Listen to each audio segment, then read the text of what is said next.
Ok. ¿Se puede visualizar? Sí, se puede ver. Ok. Sí. Voy a pasar la lista de los integrantes.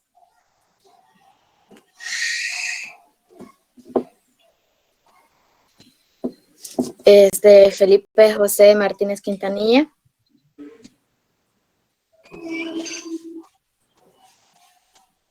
Bueno, siga. Si no responde, que no está.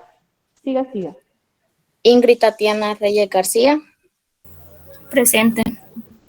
Erika Yanet del Cid Rivera. Presente. Seidy Bexabe Ramírez Funes. Presente. Jocelyn Elena Rosales Meléndez. Aquí estoy. Kelvin Fabricio Iraeta Franco. Presente. Gerson Vladimir Clímaco Ortiz. Presente. René Alexander Orellana Beltrán. Presente. Diego Alexander Jiménez Gallardo. Presente. Y mi persona, Melissa Abigail Alvarado Urbina. Gracias, Melissa. Entonces, en conclusión, Felipe José Martínez no está, ¿verdad? ¿O tuvieron contacto con él o no? Sí, ahorita Está teniendo problemas de conexión. Bueno, bien. Entonces, él verá, él lo va a notificar. Muy bien. Entonces, continúen, por favor. Ok, tengan todos muy buenos días, licenciada presente y alumnos. Este día, el equipo número 5, hablaremos sobre el Renacimiento y humanismo, junto con Erasmo de Rotterdam y Juan Luis Vives, un precursor.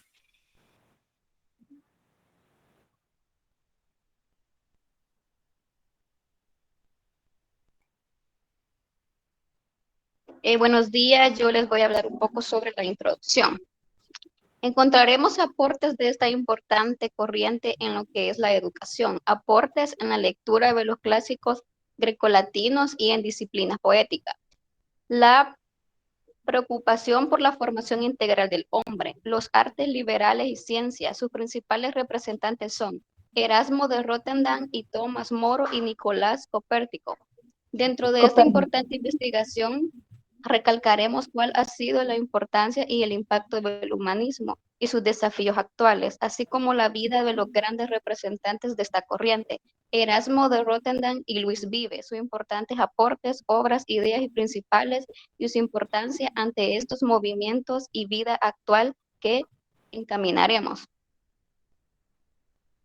Sus objetivos. Objetivo general, identificar los efectos que incidieron en la historia por medio del Renacimiento y humanismo. Objetivos específicos, dar a conocer los aportes por parte de los diversos personajes y actores que influyeron en el cambio de la edad medieval y la moderna.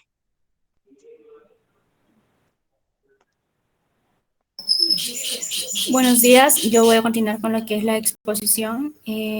Vamos a iniciar con una pequeña definición de lo que fue el Renacimiento.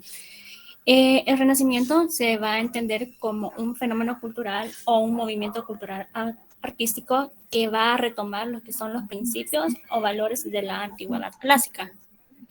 Este movimiento fue producido por muchas causas y una de las principales fue el debilitamiento de lo que es la Iglesia Católica, puesto que en el Renacimiento se dio el cambio de lo que se denominaba teocentrismo a un cambio antropológico.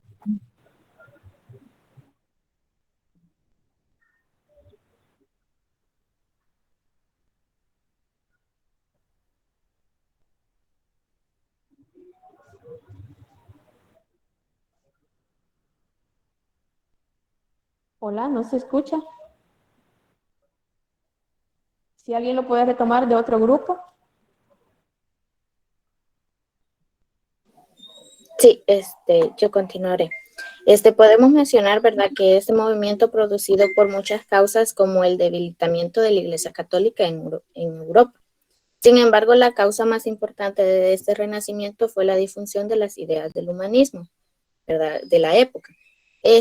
También podríamos decir de que el humanismo es una doctrina es una doctrina de pensamientos, o sea, como un conjunto de corrientes filosóficas que tiene que ver con la existencia humana y nuestra manera de entender al mundo.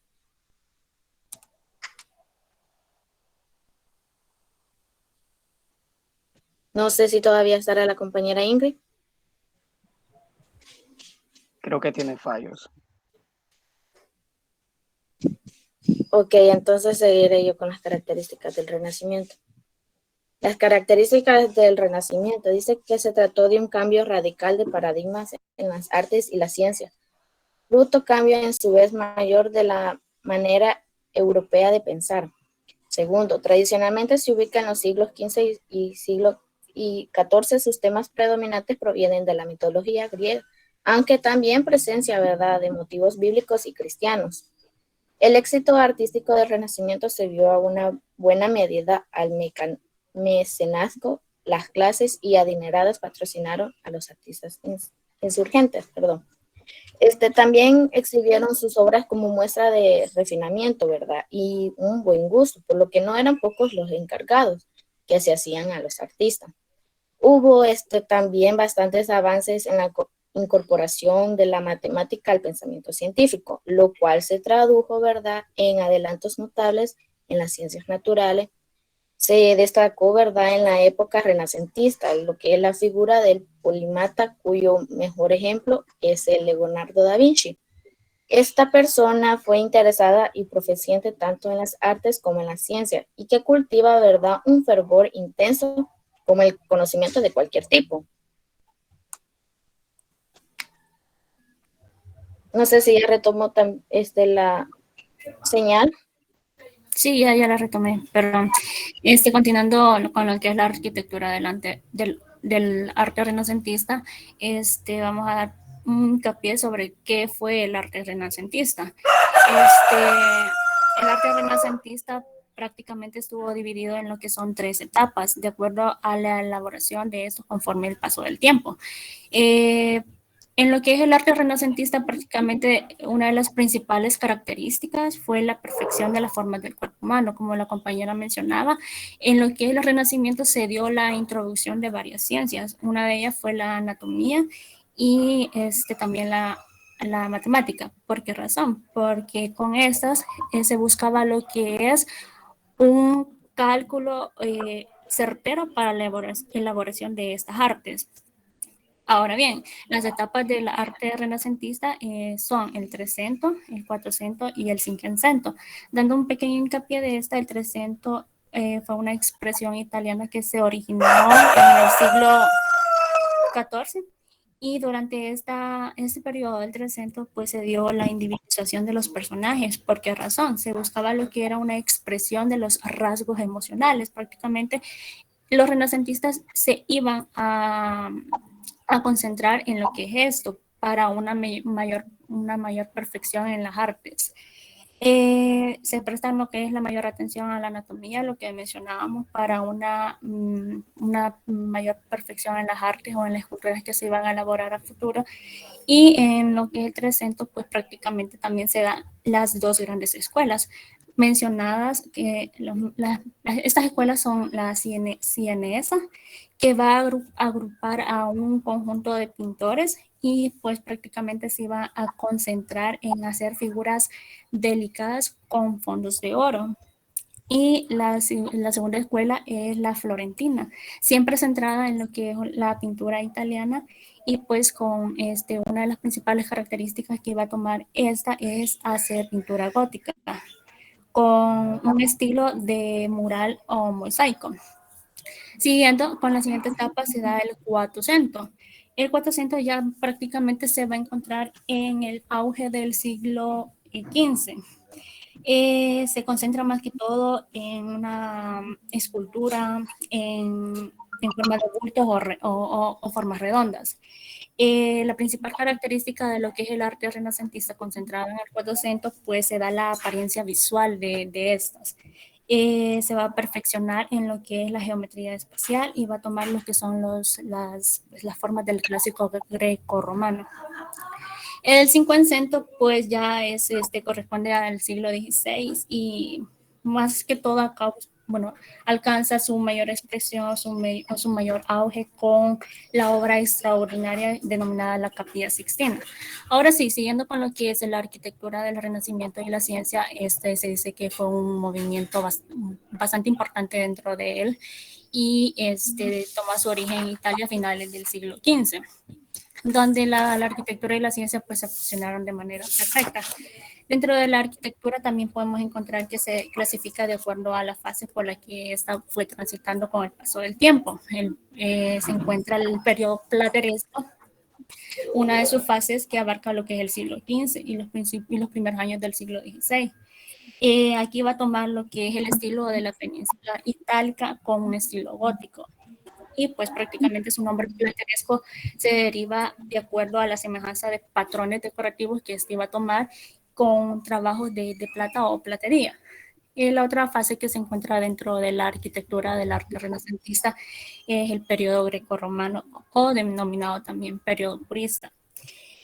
Más que todo aquí alcanza su máximo auge por una decoración gótica o excesiva y pues también toma pues este estilo de la cultura clásica grecorromana. Y finalmente el último periodo que se encuentra dentro de la arquitectura es el periodo herreriano. Deriva su nombre por el arquitecto Juan de Herrera. Ya él elaboró más que todo arquitecturas con base a formas cúbicas y con decoraciones de sobriedad. Y su apogeo pues lo encontramos en el siglo XV y en el siglo XVII. Uno de los artistas que sobresale en lo que es la arquitectura, pues tenemos el artista Leonardo da Vinci, pues aportó lo que son principios sobre la anatomía. ¿Por qué razón? Más que todo, lo que mencionaba anteriormente, la anatomía tuvo una base importante en la elaboración de estas, más que todo en la arquitectura y en la escultura. Mencionando un poco, aparte de la arquitectura, en el arte renacentista tenemos la escultura, que se inspiraron en culturas griegas y romanas. Aquí, más que todo, buscaba el perfeccionamiento en estas y centradas en el cuerpo humano.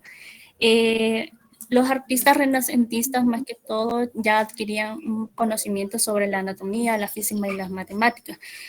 Con estas tenía una base para hacer cálculos, que con los cálculos ya tenían proporciones reales para la elaboración de esas.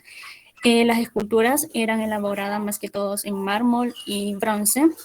Y en cuanto a la pintura, pues también estaba caracterizada por la perfección en los detalles. Y también se implementó la técnica del óleo sobre lienzo, lo que permitía también a la vez perfeccionar en los efectos de las luces que iban a estar plasmados en las pinturas y también la perfección en las sombras. Lo que es la pintura en el arte renacentista alcanzó pues su máximo auge o su mayor realismo en los retratos y en los retratos también de cuerpos desnudos. Siguiente diapositiva, por favor. Antes de pasar a lo que es el humanismo renacentista, es importante también aclarar el tipo de vida durante el Renacimiento. Durante el Renacimiento se dio el auge de lo que se llama la imprenta. Con la imprenta, más que todo, la sociedad tuvo el alcance y a muchas adquisiciones de conocimiento. La imprenta, más que todo, estaba enfocada en crear copias y libros, copias de libros y documentos. Prácticamente antes de que se diera el surgimiento de la imprenta, estas copias y libros de los documentos eran nada más realizadas por lo que son los laicos de las iglesias católicas, por decirlo así. Pero con el Renacimiento eso cambió. Se dio por medio de la imprenta, tuvieron la adquisición de más conocimientos. Recordemos que también en la Edad Medieval solamente eran muy pocas las personas privilegiadas prácticamente que tenían el acceso de toda la información de movimientos partidarios, de gobiernos. También los movimientos sociales que se basaban en lo que son los valores grecorromanos son todos aquellos que se regían por medio de la monarquía eclesiástica. ¿Qué quiere decir esto? que este tipo de movimientos era el caracterizado por seguir los lineamientos exactos tal cual la Iglesia Católica lo decía, no se tenía que hacer ninguna contradicción. Con el Renacimiento, pues esto cambió, desapareció y todas las personas pudieron tener un poco más de acceso a lo que es el conocimiento, para poder hacer estudios en otros tipos de artes o costumbres, centrándose más que todo en lo que es el Renacimiento, en el uso pues, de los lenguajes, las comprensiones y en el estudio de las artes en el cual los renacentistas o los griegos se iban a especializar. También es de suma importancia recalcar que el tipo de vida durante el Renacimiento fue también el origen de las costumbres que se dieron en ellas. Podemos mencionar en esas costumbres, pues, los modales. Los modales prácticamente en el Renacimiento incluían un apretón de mano derecha, para los hombres una palmada en el hombro, y entre las mujeres pues se consistía el gesto de un beso dirigido en cada mejilla sin tener un contacto de piel a piel. Otra de las costumbres que se dio durante el Renacimiento era cómo vestían estos. Prácticamente en los hombres estaba centrado el resaltar la masculinidad de este. Y las mujeres pues llevaban vestidos pegados hacia la cintura con escotes y de vez en cuando acostumbraban pues a perfilar sus cejas, a usar peinados exhaustivos, por decirlo así, y también se teñían el cabello. Otra de las costumbres que se dio durante el Renacimiento eran las tradiciones matrimoniales. En este caso, la mujer que iba a contraer nupcias con alguien, este tenía que ser aprobado o elegido por sus padres. Dentro del Renacimiento se mantuvo lo que es que la autoridad iba a ser nada más de parte del hombre y pues la mujer iba a estar bajo sumisión de y pues encargada de los labores de la casa. Algo que llamó bastante la atención es que si en dado caso el hombre pues quedaba vivo, él tenía que buscar o escoger a otra mujer para nuevamente contraer nupcias o matrimonio. Y otra de las costumbres también que se dio era el estudio de los clásicos. En el estudio de los clásicos iban a dividir por los estratos, el estrato de bajos de sociedad alta y el estrato de sociedad baja. En los estratos de sociedad alta prácticamente ellos iban a obtener la enseñanza en pequeñas reuniones y también un tanto privadas. Estos iban a adquirir lo que son libros en latín para sus estudios propios y se centraba en el estudio de los ideales de Platón y el estudio del griego. Para los de sociedad baja, prácticamente estos ya buscaban una medida para poder obtener un mejor trabajo o un mejor empleo. Entonces ellos se encargaban de recibir esas enseñanzas en lo que son escuelas o universidades y así pues podían ser empleados para grandes señores y trabajar diversas áreas, más que todo concentradas en el arte. La religión que se practicó durante el Renacimiento marcó lo que es un importante punto en lo que es la historia. ¿Por qué razón? Se da el paso de lo que se decía del teocentrismo al antropocentrismo y también estos renacentistas se desligaban de todas las órdenes que venían directamente de la Iglesia Católica. Pues el papado que se daba en aquel entonces se le olvidaba hacer se le olvidaba dar su misión para ser guía en el pueblo cristiano. Uno de los papeles importantes que se fundió en lo que es la religión renacentista es la de Martín Lutero por medio de las 95 tesis que abarcó, en la cual se establecía más que todo que la iglesia, más allá de tener la caridad o de brindar la ayuda a quienes lo necesitaban, se basaba en sistemas políticos. Aquí también lo que es la religión, pues se resalta las brujerías, las supersticiones que se tenían en ese entonces. Ya no se veía de una forma así como tan prohibida, sino que de una forma más libre. Muy buenos días. Para efectos de identificación, Buenos mi días. nombre es Felipe Martínez. Voy a darle lo ya que le es pasé lista. continuidad. Sí, disculpe, tengo un pequeño inconveniente. Darle lo que es la continuidad a la exposición, realizando lo que es explicando la lámina anterior. Por favor, Melissa, ¿podrías regresar? Va. Primero que nada, tenemos que entender que nuestro tema se va desligando por partes, por etapas, en la cual la evolución se va estableciendo. Ya identificamos qué es el Renacimiento. Ahora tenemos que entender nosotros en qué consiste lo que es el humanismo renacentista. Es de suma importancia establecer de que el humanismo en el Renacimiento no es tanto como que aquí naciera, aquí fue donde se desarrolló. El humanismo ya se venía desarrollando de una forma paulatina, despacio, que solo los privilegiados, como mi compañera hacía mención, tenían el acceso a lo que es la educación y poder explotar todas esas capacidades intelectuales. Ahora bien, ¿qué es entonces el humanismo renacentista? Como estaba explicando mi compañera, el Renacimiento fue el punto de partida en el cual se pudo tener más acceso a lo que es a la educación y al conocimiento de las diversas ramas del entorno que al humano lo rodeaba. Entiéndase esto como religión, entiéndase esto como poder establecer e identificar cómo se manejaba un gobierno. Recordemos que en la Edad Media solo se regían por órdenes directas del rey, y quien era que le cuestionaba su palabra o trataba de rebelarse, en su mayoría era asesinado o moría en la cárcel. Ahora bien, el humanismo renacentista se clasificó como el movimiento intelectual, sobre todo cultural y filosófico. ¿Por qué intelectual y cultural? Porque es acá donde se explotó las habilidades que tenía cada una de la población, y no solamente destacaba lo que es gente de dinero para poder realizar inventos. Ahora bien, en la cultura, ¿por qué entendemos nosotros como cultura?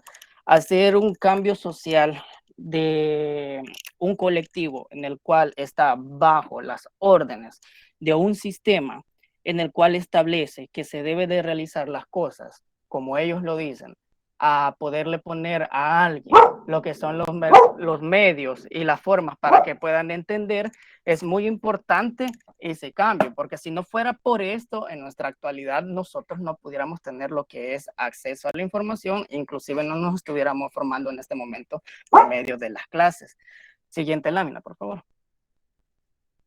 Ahora bien, algunos de los principales elementos del humanismo renacentista fueron el interés por estudiar lo que es la literatura y el arte de la antigüedad.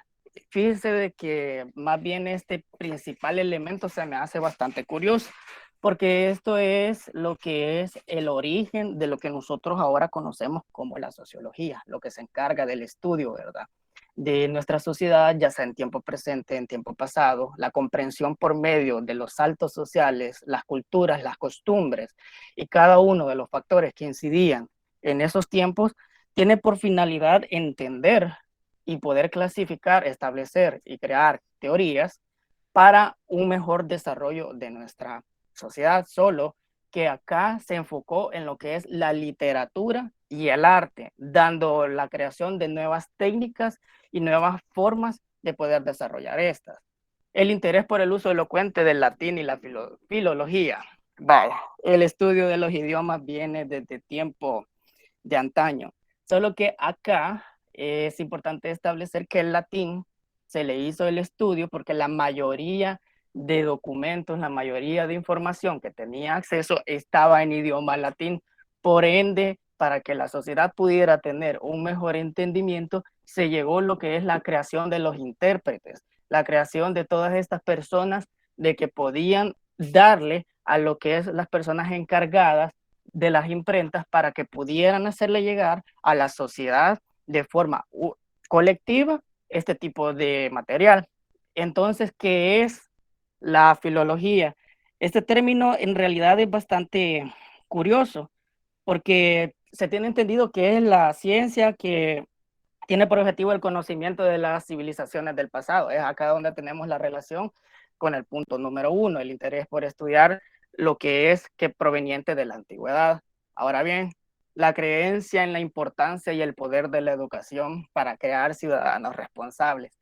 Es acá donde vuelvo y les repito la importancia que tiene este punto importante dentro de la historia para que nosotros como sociedad podamos tener lo que es acceso a la información y podernos formar, porque recordemos que en la Edad Media solo los que tenían, solo más bien, perdón, los de la realeza eran los que tenían acceso a la educación, También solo los que se formaban dentro de lo que es la Iglesia Católica tenían acceso a poder aprender a leer, escribir, a poder identificar y realizar sus estudios por mediante la teología.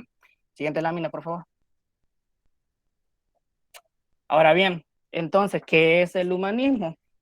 No es nada más que el movimiento, como les estaba diciendo, intelectual que se dio a finales del siglo XIV, específicamente en la región de Italia.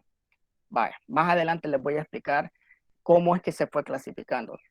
Ahora bien, el punto de partida del humanismo, el humanismo renacentista, y dónde tuvo origen, es bastante importante porque por medio de esto se expandió a Europa. No solamente se quedó en Italia, como en muchas regiones, de que se tenía el conocimiento, pero no se compartía. Ahora bien, ¿cuál era la finalidad o el objetivo o el fin entonces del humanismo en sí? Buscó lo que es la difusión de los conocimientos y se centró en el hombre como individuo y verdadero ser autónomo, y natural. ¿Qué entendemos entonces nosotros por esto? Recordemos que cuando se viene de un pensamiento, de una creencia o de una sociedad en la cual te dicen qué tenés que hacer, qué tenés que creer, y no lo puedes cuestionar, y se da este salto social, en el cual tú te dicen, ok, tú puedes aprender, tú tienes la capacidad, se centra en todas las habilidades que puede desarrollar y explotar el hombre. Recordemos que existen muchas formas y tipos de aprendizaje que se desarrollaron y se explotaron por medio del humanismo. Es por eso de que surgieron muchos artistas, inventores, que en nuestros días, por medio de ellos, es que tenemos un mejor entendimiento y herramientas en nuestra actualidad para poder tener una mejor vida. Ahora bien, existen dos tipos de humanismo, acá donde se creó lo que es la clasificación, el humanismo teocéntrico y el humanismo secular, que es acá donde se atribuye lo que es el ateísmo. Siguiente lámina, para explicarlos, por favor. Ahora bien, ¿qué es el humanismo teocéntrico o religioso? Este humanismo basó su moral en la existencia de un Dios determinado. Es lo que también nosotros estamos practicando en nuestra actualidad. Si bien es cierto, se tiene la creencia, independientemente del Dios o la creencia que ustedes tengan, se tiene la creencia de que hay un ente superior a nosotros. Sin embargo, nosotros como humanos vamos a buscar estudiar, vamos a buscar formarnos en nuestra sociedad sin dejar de por medio esta creencia, sin faltarle respeto. Y de igual forma se desligó lo que es el humanismo ya establecido en el ateísmo. En la siguiente lámina, por favor. ¿Qué es el humanismo secular?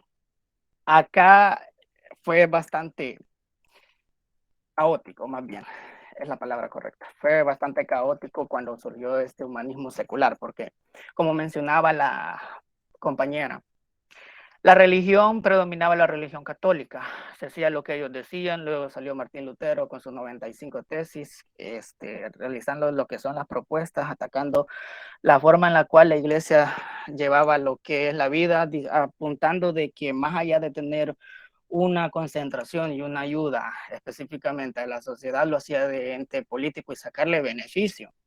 Por medio de esto, Martín Lutero fue el punto de partida, en el cual la gente empezó a cuestionarse si realmente podemos nosotros vivir o si nuestras capacidades, se tienen que desarrollar por un ente divino. Es acá donde entra el humanismo secular, que donde se enfoca directamente en lo que es el análisis racional, explotando todo lo que el cerebro humano ofrece, desligándose de todo tipo de creencia religiosa.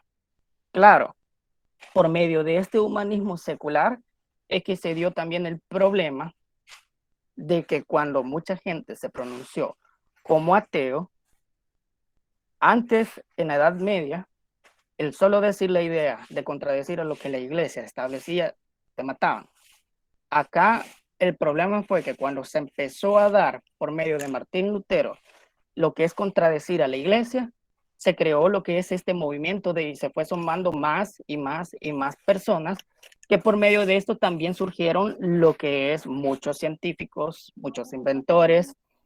Siguiente lámina, por favor. Ahora bien, acá donde les estaba diciendo que se iba clasificando lo que es el humanismo italiano. Ya entendimos nosotros en qué consiste el humanismo renacentista, el humanismo y su creencia y no creencia en Dios. Nos vamos a centrar en el punto, en efecto, del humanismo italiano, donde tuvo origen. Entonces podemos acá hacer mención que el primer gran florecimiento que tuvo fue en Italia. Este humanismo fue el movimiento literario, cultural, artístico e ideológico que se centró en Italia. Vaya, es importante establecer, como ya lo estaba mencionando anteriormente, que por medio del Renacimiento se establecieron lo que son las etapas para la comprensión y el entendimiento de todas aquellas artes, inventos y educación que se tenía. Sin embargo, ¿qué importancia tuvo entonces el humanismo italiano? Por medio de esto es que se creó un sistema que por medio de la experiencia, por medio del arte, por medio de la cultura, por medio de las costumbres de lo que es la antigüedad clásica, tomando en cuenta la filosofía, la lógica y la teología, por medio de este estudio se estableció en Italia que el humanismo podía desarrollarse de muchas maneras, clasificándolo en la rama en la cual se pueda desarrollar. Siguiente lámina, por favor. Ahora bien, los principales focos del humanismo en Italia. Más que todo se enfocó en la península italiana, donde estaba lo que es la República de Florencia, que fue el centro más importante del humanismo. Acá es el espacio geográfico específico donde el humanismo tuvo como el origen como tal. Siguiente lámina. Entonces, ¿qué es el humanismo? Permíteme ahí, voy a hacer un pequeño paréntesis. Dándole síntesis a las primeras 14 láminas, perdón. Regresamos a hablar sobre lo que es el Renacimiento. El Renacimiento, perdón. Además de haber sido un movimiento, también fue un fenómeno cultural de la Edad Moderna, el cual retoma la cultura de la antigüedad clásica, actualizándola a través del humanismo, con ciertas características tales que podrían ser el trato de un cambio radical, por así decirlo, del paradigma en las artes y las ciencias, así como un éxito artístico del Renacimiento, en buena medida al mecenazgo. Las clases adineradas de ese tiempo patrocinaban a los artistas insurgentes de su época. Además que el Renacimiento fue un importante movimiento artístico y filosófico originado en Italia a fines del siglo XV. El humanismo renacentista, fue un movimiento intelectual caracterizado por un renovado interés por el mundo clásico. Algunos de los principales elementos fueron su interés por el uso decente del latín y la filología, y la promoción de la virtud privada y cívica. Del humanismo subsisten como lo son el teocéntrico y secularizado. Este último fue explícitamente ateo, con varios tipos de humanismo, tales como el italiano, el secular y el teocéntrico religioso. Puede seguir. Ok, muchas gracias, compañero. Dándole seguimiento al punto en el que me quedé pendiente en cuanto al humanismo y la vida social, acá es donde se desarrolló parte de lo que se va estableciendo, de lo que la compañera mencionó, que entra lo que es las normas por medio dentro de la vida social, el origen del humanismo cívico en cuanto a Florencia, Italia, se estableció como la actitud que fomenta la responsabilidad de las personas, las comunidades, las ciudades y todo eso que tenga que ver dentro del desarrollo de la vida. Ahora bien, acá es donde tenemos nosotros lo que es las normas en las cuales el comportamiento dentro del ser humano entre lo social, lo político y la forma en la que se tienen que comportar. Como lo hizo mención la compañera Ingrid, ya existían los modales, ya existían las normas de etiqueta, ya existían las normas de comportamiento en las cuales se podía comportar, se podía desarrollar lo que es el humano como tal. Recordemos de que antes, cuando estaba lo que es la Edad Media, si bien es cierto, había unas normas de comportamiento, eran más bien normas de poder obedecer, que se te ponían lo que es, podés y no puedes hacer esto, podés creer y no podés creer esto, y está prohibido que hagas esto. En cambio, acá se estableció lo que es, ok, tú vas a tener una relación en la cual vas a compartir tu punto de vista, tenés que ir a estudiar, te tenés que comportar de esta manera, tenés que comportarte, tenés que estar tranquilo, tenés que poner de tu parte, ya no era actuar como el mero instinto como los animales. Siguiente lámina, por favor. Entonces, ¿qué es el humanismo en el siglo XX? Fíjense que en lo personal, este punto fue el que más me gustó, porque por medio del humanismo en el siglo XX, acá literal fue lo que nosotros conocemos entonces lo que es la edad moderna, nuestra actualidad, la edad moderna. Porque si bien es cierto, obviamente saben de que estamos nosotros en el siglo XXI, en el siglo XX, se estableció lo que es la perspectiva por medio de la psicología, en cómo se fue evolucionando el humanismo, en que más allá de centrarse de como un ser individual, se hacía como un ser colectivo, un ser de que se enfocaba tanto en su familia, en la comunidad, de forma en la cual éste pudiera formarse y poder aportar dentro de su ambiente, dentro de su país. Ahí entró lo que es ese amor, como le dicen, ese patriotismo, en el cual si tú no haces nada, no le puedes aportar a tu familia y no le puedes aportar a tu país. Entonces, el humanismo en el siglo XX fue lo que es la identificación y el descubrimiento de la importancia de la sanidad mental y explotar lo que son las habilidades del psicoanálisis. Siguiente lámina, por favor.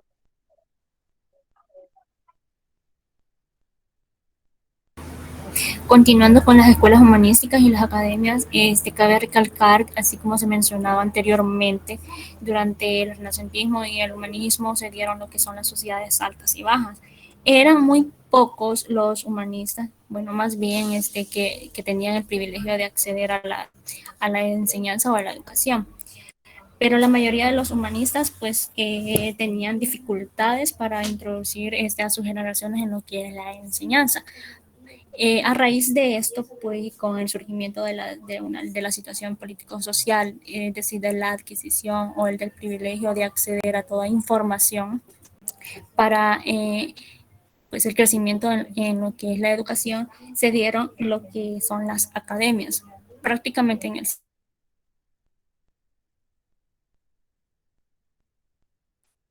Padua o Florentina. Y las academias filosóficas como la que fundó Telesio en Consensa. Más adelante surgirían las primeras academias científicas.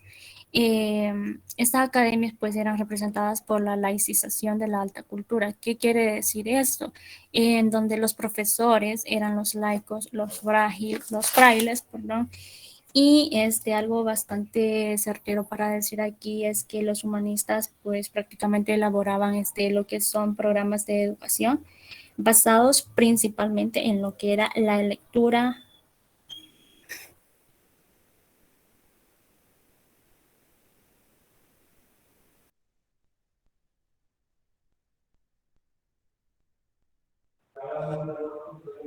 ¿Pasó algo?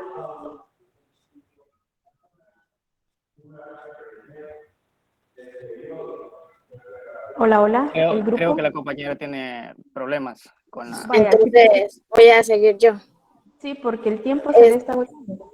Sí. Sí, vaya, naturalmente también la práctica efectiva de la educación humanística se afirmó que en Italia, ¿verdad? Antes que el resto de Europa, Muchos de los más grandes humanistas fueron también maestros, no solo de categoría universitaria, sino también en el nivel medio.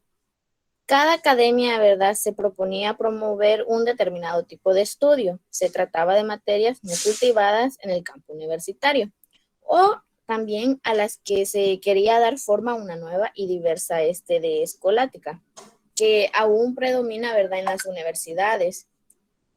Tal caso es el de la Academia Platónica, fundada en Florencia como el comienzo el viejo a inspiración de Gemisto, Pletone y dirigida también por Ficino. No sé si ya está la compañera Ingrid. Yo voy a continuar, no hay problema. Ok. Bueno, entonces, continuando, el origen del humanismo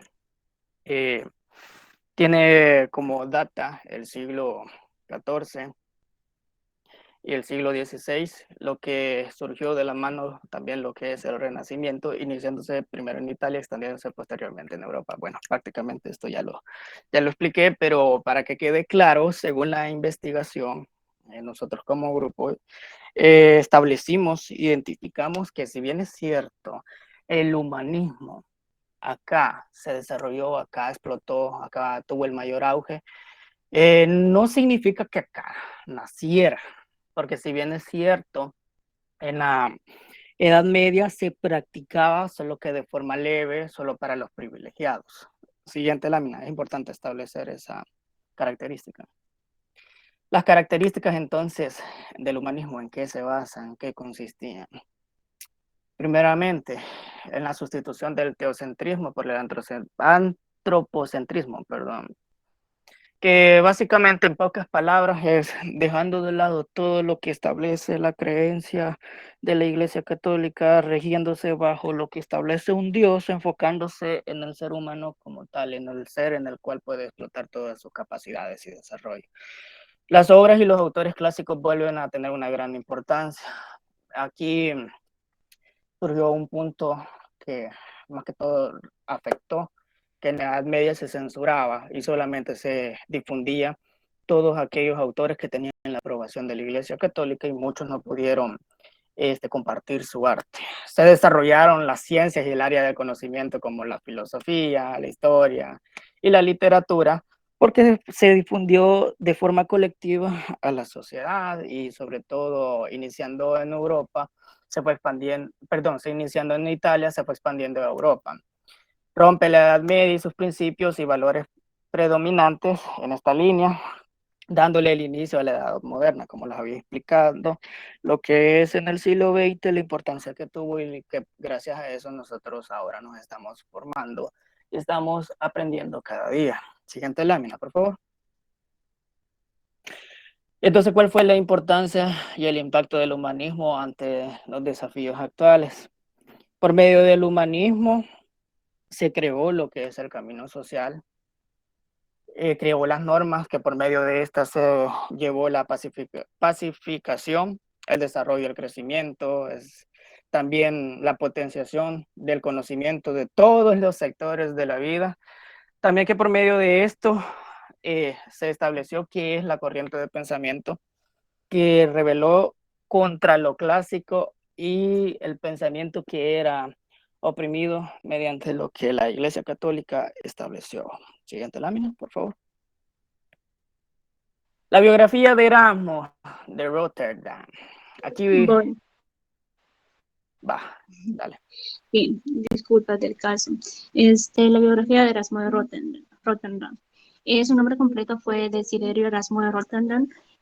Nació en el año de 1466 en lo que es Basilia y murió en el año de 1533. Erasmo prácticamente fue reconocido como un filósofo, teólogo y el principal y el más famoso humanista de lo que es su época. Tenía un origen irlandés y tuvo gran influencia en el pensamiento y en lo que son las obras renacentistas, destacado prácticamente por los aportes y las críticas teológicas que tenía. Ahora bien, habiendo ingresado a la orden, en la orden de los agustinos, pues 4 años más tarde fue ordenado lo que es sacerdote. Erasmo de Rotterdam, se dedicó al estudio de las letras clásicas y por su fama como latinista consiguió dejar el monasterio como secretario del obispado de Cambrai en el año de 1493. Se dice que Erasmo concedía poca importancia a lo que es la ciencia, y si en dado caso él le daba una importancia a estas ciencias, nada más era porque, según él, la ciencia era de gran ayuda a quienes le ayudaban a emprender la explicación en lo que son las antiguas poetas y oradores. Erasmo de Rotterdam se graduó en teología en la Universidad de Turín en el año de 1506, y pues muy pronto lo que es se emprendió en la actividad como escritor y como filólogo, que también era el estudio de lenguas antiguas y también estudiar su origen y la forma gramatical de ellas. Siguiente lámina. ¿Qué aportes hizo Erasmo a lo que es el Renacimiento? Pues fue considerado, como lo decimos al principio, como uno de los principales activistas pensadores que surgió durante la época del Renacimiento. Ahora bien, también su actividad principal era escribir cartas a lo que son humanistas, a los impresores, a teólogos de las primeras 3 décadas del siglo XVI. También fue reconocido por su gran aporte en el trabajo realizado al surgimiento del Nuevo Testamento cristiano. Otro de sus aportes que hizo fue la reforma de vida cristiana. ¿Qué quiere decir eso? Que Erasmo buscaba con ello que la jerarquía eclesiástica diera más pie a lo que es el pensamiento libre, y también buscaba que la palabra de Dios fuera quien dirigiera más prácticamente a la iglesia y a las personas, para dejar de lado lo que era el formalismo y las prohibiciones que en este entonces se daban. Otro de los grandes aportes que hizo Erasmo al Renacimiento fue en la educación. Hay que mencionar que también Erasmo fue el principal que dio la importancia que le dio a la pedagogía, y pues lo logró dando su aporte a la educación. Pues él estaba en contra del sistema de aprendizaje o el sistema de enseñanza que se daba en aquel entonces. La educación prácticamente era pues plasmada con pedantería y en base al miedo y al castigo. Entonces él estuvo en contra de esto y pues logró un aporte bastante importante en la educación. También lo logró en la iglesia, pues logró modificar la forma en que era vista el aprendizaje o la enseñanza en Dios, ya que decía de que no solamente la iglesia o en los centros educativos se debería inculcar la base de Dios, sino que también nosotros como seres humanos, bueno, en aquel entonces los seres humanos debían de tenerla como un hábito. Siguiente lámina, por favor. Su principal aporte. Entre sus principales aportes, pues podemos entender que defendió la libertad individual, ya que luchó por que la iglesia tuviera una forma gradual y práctica para que la sociedad o los seres humanos se comportaran, o sea, se desenvolvieran al máximo. Y ya sabemos que lo logró. Ahora bien, también dio un aporte importante sobre la filosofía de Cristo. En este contexto, pues fundó una ética también del habla para guiarse a sí mismo, ya que él consideraba que la guía en la ética, en la forma del habla, era el verdadero amor y también el verdadero camino hacia la sabiduría. Y también pues realizó bastantes obras basándose en una crítica en contra de la iglesia, pese a que él buscaba que la palabra de Dios fuera quien dirigiera a la iglesia.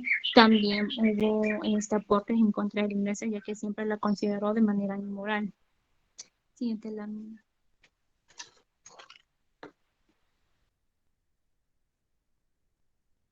Ok, entonces dándole continuidad, las ideas principales de Erasmo de Rotterdam sobre el humanismo fue que defendió lo que es la persistencia callada y tenaz de la propia libertad personal, que es donde nosotros lo tenemos que interpretar como la libertad de expresión que conocemos y gozamos a bien gracias en nuestra actualidad. También fue un defensor de lo que es por medio de la época de Europa.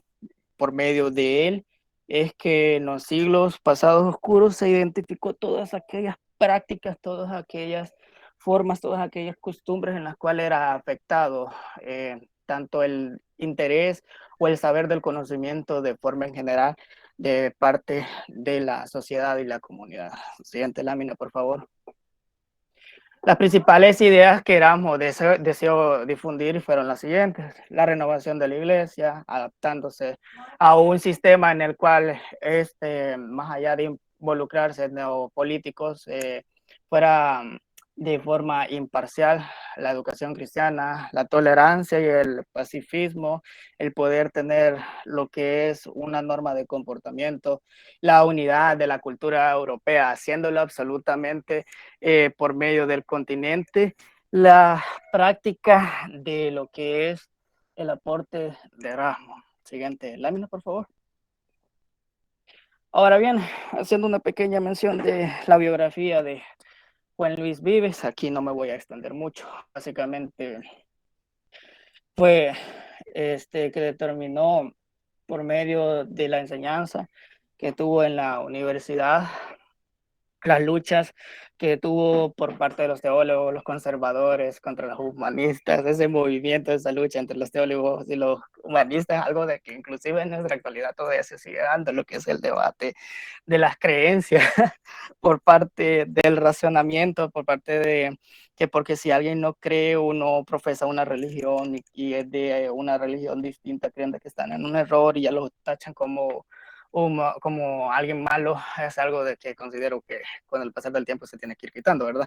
Pero en sus obras establecía lo que era el bienestar del hombre y se enfocó y apoyó sobre todo lo que es la tesis en lo que es la educación completa de la función que podía tener el hombre en las necesidades y lo podía practicar de forma individual como colectiva.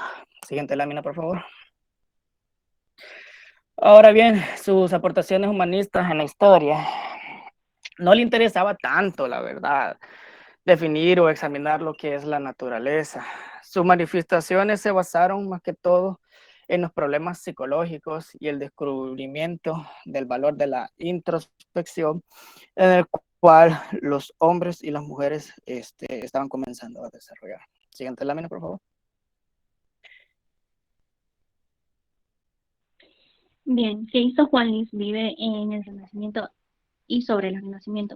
Prácticamente vamos a mencionar nada más que Juan Luis Vive fue un estudioso, un investigador y más que un reformador fue un pedagogo.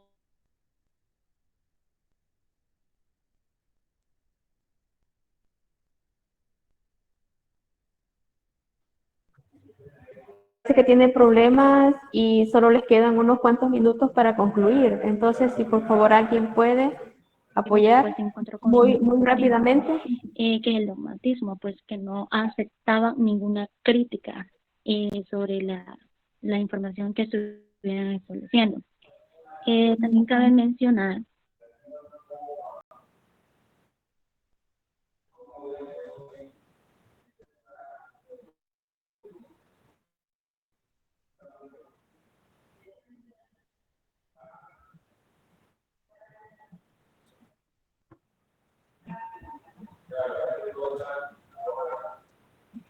Hola, el grupo puede reaccionar porque ella tiene problemas para terminar de concluir la idea y por favor, me gustaría que fueran un poco más rápido.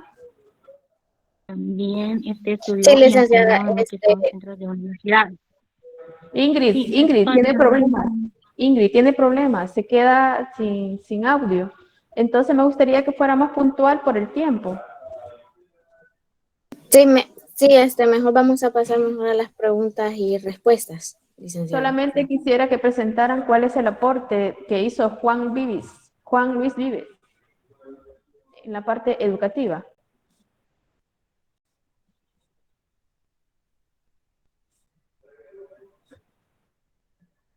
Hola.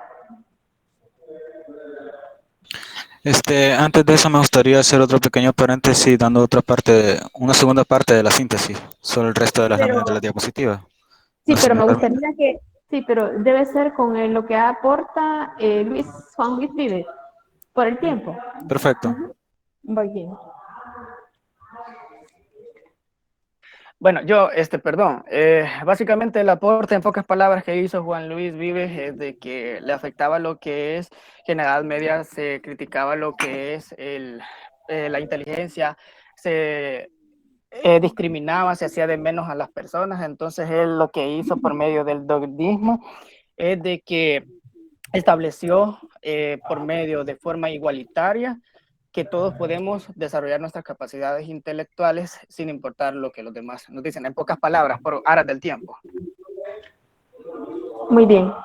Ahora, no sé si el compañero quería agregar más. ¿El de la síntesis? Sí, Ajá, brevemente, sí. Bueno, Rapidito. el humanismo puede presentarse de diferentes maneras, como puede ser el humanismo teocéntrico, religioso, secular, entre otros.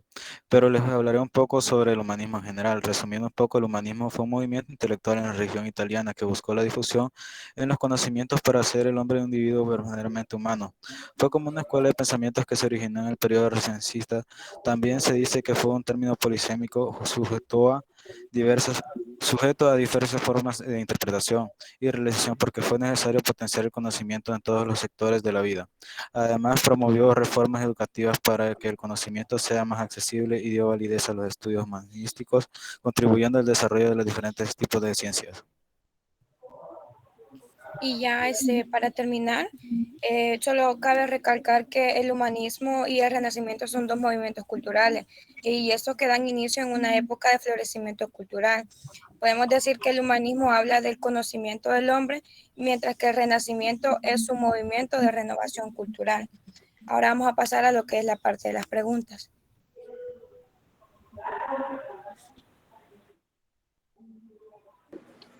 Buenos días. Buenos días. Les voy a leer las preguntas un poco rápido en honor al tiempo. Así es. El número 1 dice, ¿cómo se denomina la corriente de pensamiento que articula el Renacimiento? Está la literal A, falsetista, literal B, humanismo, literal C, mecenas, literal D, renacimiento. La respuesta correcta es literal B, porque es el movimiento intelectual que revaloriza la dignidad del espíritu humano, enlazando la cultura con la época, con la antigüedad clásica. Luego pasamos a la pregunta 2. ¿Cuál era el papel de Dios en el Renacimiento? Está literal A, el hombre se guía por el camino de Dios. Literal B, Dios no tiene ningún papel importante en el Renacimiento. Y en este caso la respuesta correcta es el literal C, el equilibrio perfecto entre la creencia en Dios y explotar las habilidades humanas. Luego está la pregunta D. ¿Dónde se dio el primer gran florecimiento del humanismo? Está literal A, Italia, literal B, Francia y literal C, Europa. La respuesta correcta es el literal A. El humanismo fue el movimiento literario y se dio en Italia en los años 14 y el siglo XVI. Luego está la pregunta número 4. ¿En qué siglo se origina el humanismo? Está el literal A en el siglo XIV, literal B en el siglo XVI o literal C en el siglo XVII. La respuesta en el siglo XVII. Y sus autores como Petrarca, que buscaban manuscritos antiguos perdidos. En el siglo XV el humanismo se había extendido por toda Europa. Y por último, que es el humanismo. Está literal A, literal B y literal C. En este caso, la respuesta correcta es el literal A. Es una corriente del pensamiento que se revela contra lo clásico, el pensamiento medieval, un camino social para la pacificación, el desarrollo y el crecimiento cultural. Muchas gracias. Muchas gracias. Me gustaría que los que no han participado puedan responder a la pregunta. Y la pregunta es, digamos que, ¿cómo ustedes comprenden así específicamente el aporte que hace tanto José, tanto como lo que es Vives y también Erasmo de Notre Dame? Y porque sí ha quedado ampliamente muy explicado todo el tema del Renacimiento. Y también en algún momento también el grupo mencionaba el surgimiento de la Ilustración, que es un acontecimiento muy importante porque viene a fortalecer todo lo que tiene su influencia para el siglo XIX y el siglo XX, y no digamos el siglo XXI. Entonces, en este caso, pues tenemos, le damos la palabra a los compañeros que no han participado.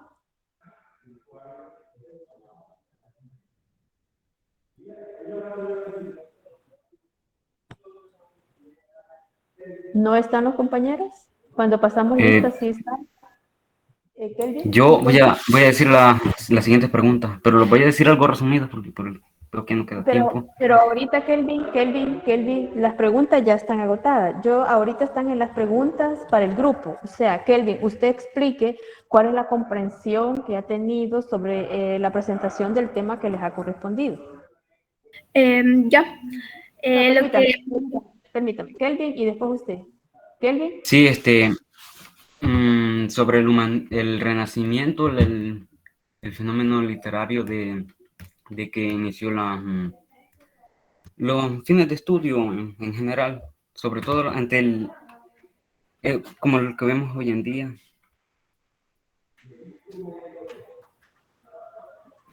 ¿Se me entendió? ¿Qué más, Kelvin? Es que fueron más que todo la iniciación de los estudios. Entre esos, esas personas que mencionan, Luis Vives y Rotterdam. Erasmo. Sí, Erasmo de Rotterdam. Fueron de los principales que iniciaron ese proyecto. Que hoy en día ya somos parte de eso. Gracias, Kevin. Ahora la compañera. Yo, para dar un breve como explicación y no tardaré mucho, ¿quién fue Erasmo? Fue un defensor de la libertad. Bueno, y hablando un poco sobre el Renacimiento, para que queden como más claro, se puede decir que es un fenómeno cultural que retoma los principios de la antigüedad clásica y los actualiza a través del humanismo.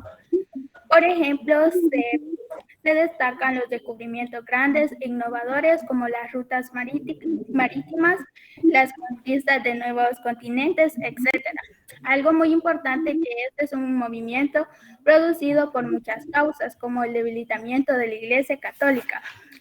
Además, algo que me parece muy interesante que toma un papel muy importante son las religiones. En el ámbito religioso, los dominan intelectuales hicieron que se diese un movimiento reformista dentro de la Iglesia, que es el que conocemos como la Reforma. Podría mencionar en la vida cotidiana que se caracteriza por la sociedad antropocéntrica, es decir, es el centro de la vida, o considerar al ser humano como un centro de las cosas y en el fin de la creación.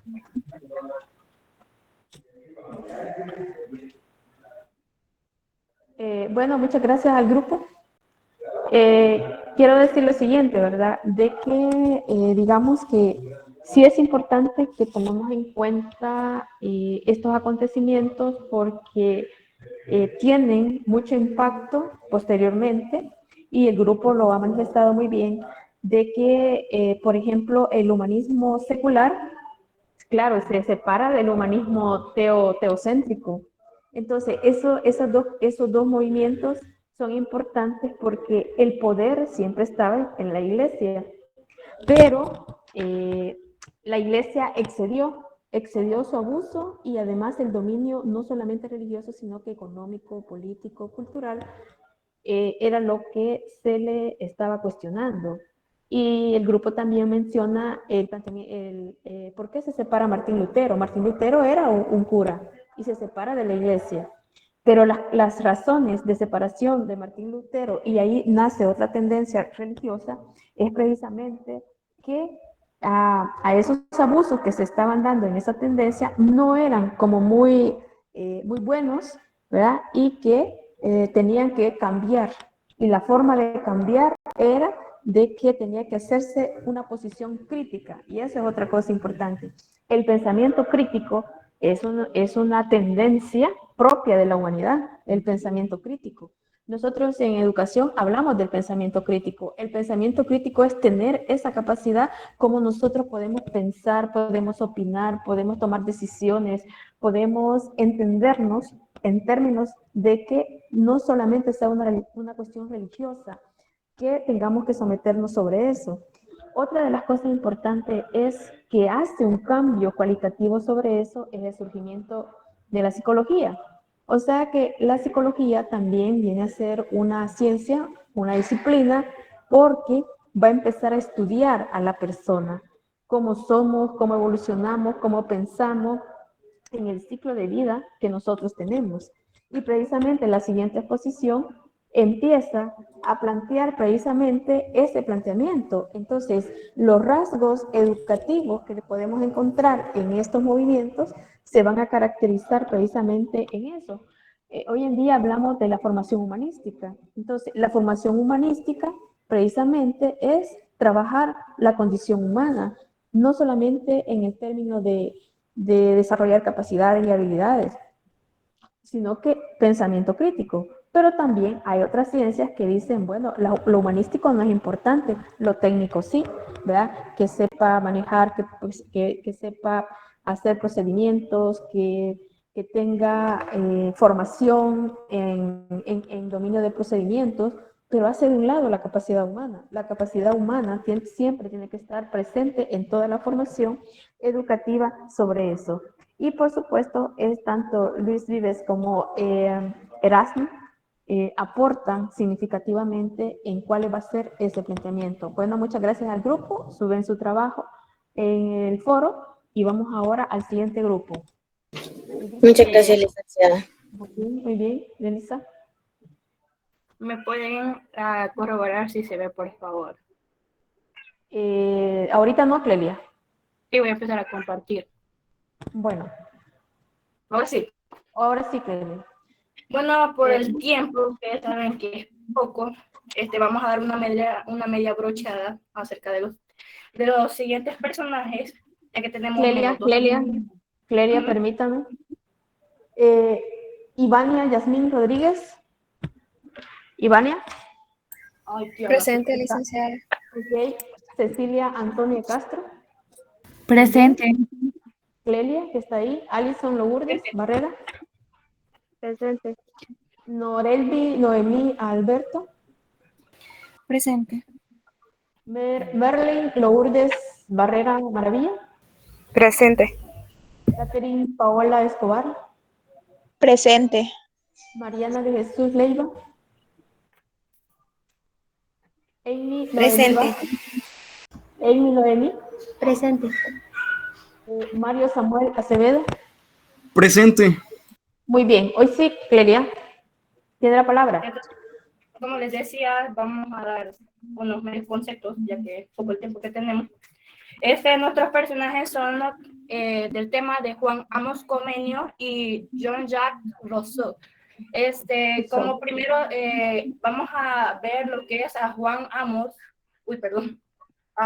Amos Comenio, y tenemos como la introducción que nos dice, pero no la agregué, la necesidad del hombre por explicar, nos ha dado la búsqueda del conocimiento, y en este caso nos influimos por dos grandes personajes como lo son Juan Amos y Jean-Jacques Rousseau, quienes nos introducen a lo largo de la historia de la pedagogía y extraídas del capítulo donde pone quiénes son y qué significan para la pedagogía. Nuestro deber como educandos es exponer y ser protagonistas al ser el canal ideal de ellos, donde somos emisores y transmitimos el protagonismo de ellos a nuestros receptores. Ahora mi compañera Ivania leerá lo que son los objetivos. Como objetivo general, tenemos presentar de forma concreta y especializada los diferentes ámbitos de la cultura y la educación en la antigüedad.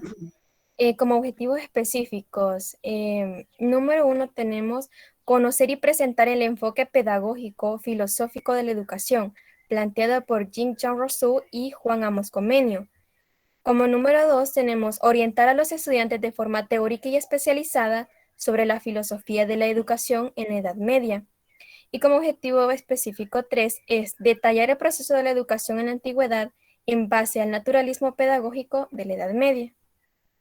Bueno, como primero tenemos el 1.1, que estos son citaciones de historia de la educación, de la pedagogía, y son extraídos de información externa del libro que nos dio.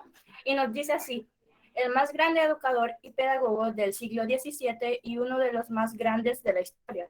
Comenio ha sido el fundador de la didáctica y en parte de la pedagogía moderna, pero además Ha sido un pensador místico y un reformador social, en suma, y una personalidad extraordinaria, que nos quiere decir que nos explica que es el más grande educador y pedagogo por sus aportaciones, y notaremos en el capítulo que sigue después que se considera la que es la continuación, ya que nos expresa que Comenius ha sido uno de los fundadores de la didáctica moderna, como lo dije anteriormente, y ha sido un pensador místico y social, sumando una personalidad extraordinaria, donde nos dice en el 1.2 que su nombre figura con otros personajes, como aparecerá Rousseau.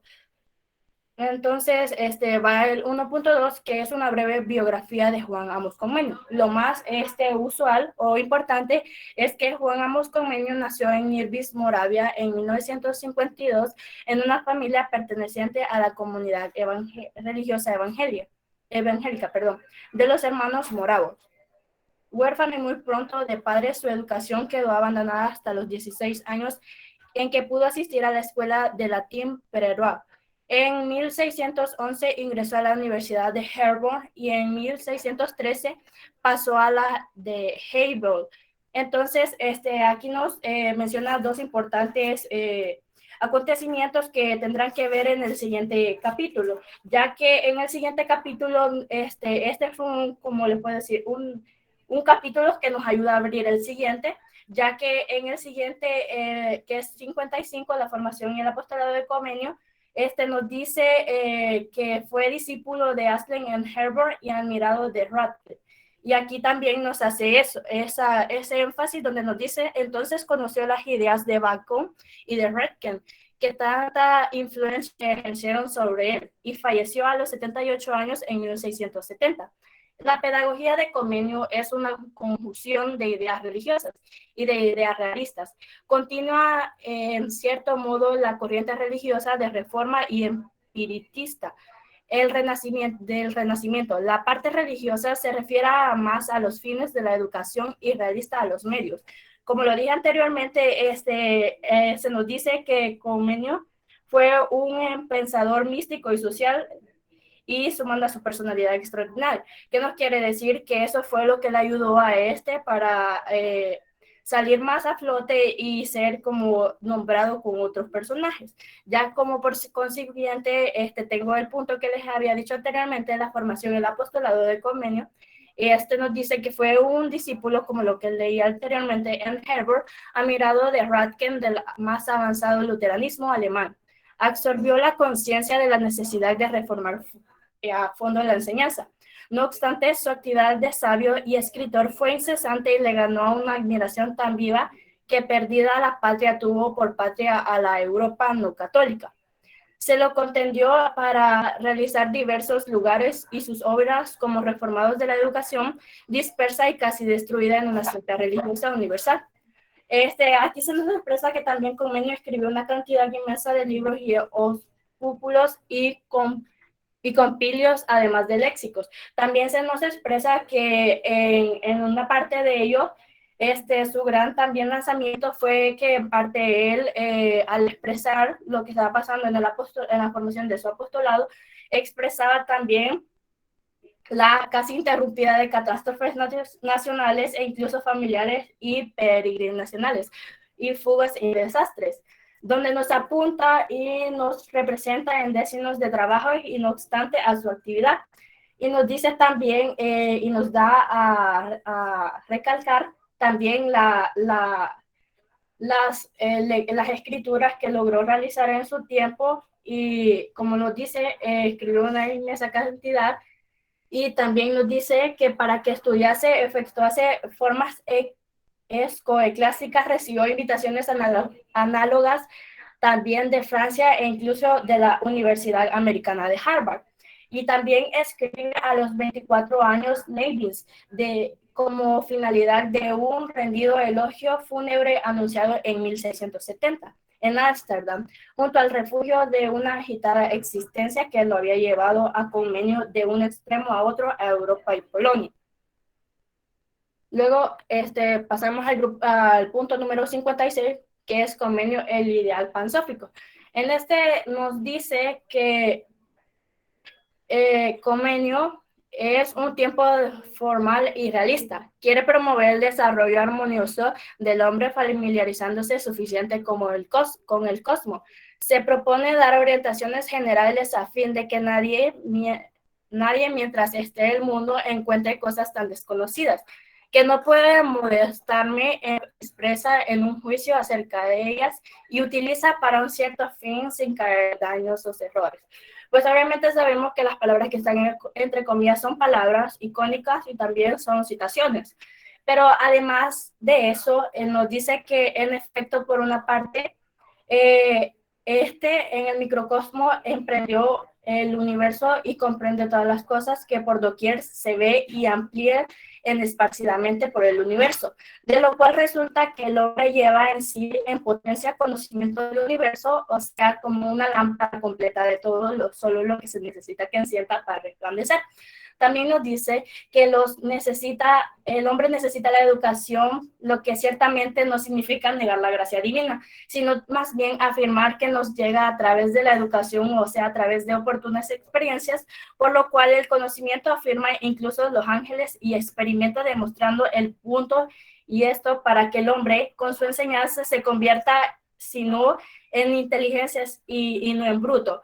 Comenius cita también algunos de sus casos de los niños salvajes y singular fenómenos que en nuestros estudios los antropólogos, y es uno de los principales argumentos a favor de la plasticidad de la naturaleza humana. Comenius asume también la actitud radical, que en definitiva la única sensata solo los individuos tardados, es decir, los idiotas, perdón la palabra, y a los perversos, podrán aprovechar la educación, pero aún ellos pueden por lo menos dulcificar las costumbres. Luego seguimos al tema otro que es Comenius, naturalidad y ciclicidad. Según Comenius, es conocer placentera y ella inspira a todos, es mayor o menor si tenemos la impresión de lo contrario. Ella se ve que por lo común los mismos profesores inspiran con su prudente disgusto por el estudio. Es teórico de la lección ex cátedra, sin preguntar hasta que un punto de ellos es coherente con la enseñanza no liberasca. También, parte de las preguntas, se notará que al igual que Comenius, con tanto de los estudios y el aprendizaje de la vida, pedagogía, también el autor Jean-Jacques Rousseau también nos dará a recalcar eso, en lo cual ellos querían como ser más allá del aprendizaje, porque, por ejemplo, Jean-Jacques Rousseau lo lleva más allá del aprendizaje hasta lo que es el juego, y en este caso se concentra más en lo que es la naturalidad del estudio, y nos dice que es interesante su consejo mezclarnos y hacer que los más inteligentes enseñen a los más tardados, y aviven el espíritu de emulación de los bien dotados, pero algo perezoso es más que Comenius confía en una oportunidad organizada de las clases o grupos, bien articulados para realizar su idea didáctica, que tenía un gran valor social, y es decir, que no es solo un maestro bastante para instruir al mismo tiempo hasta 100 alumnos. Es teórico de la lección de la ex cátedra sin preguntar hasta qué punto de ellos es coherente. Luego seguimos al punto número 58, Comenius, el profeta de la moderna escuela democrática.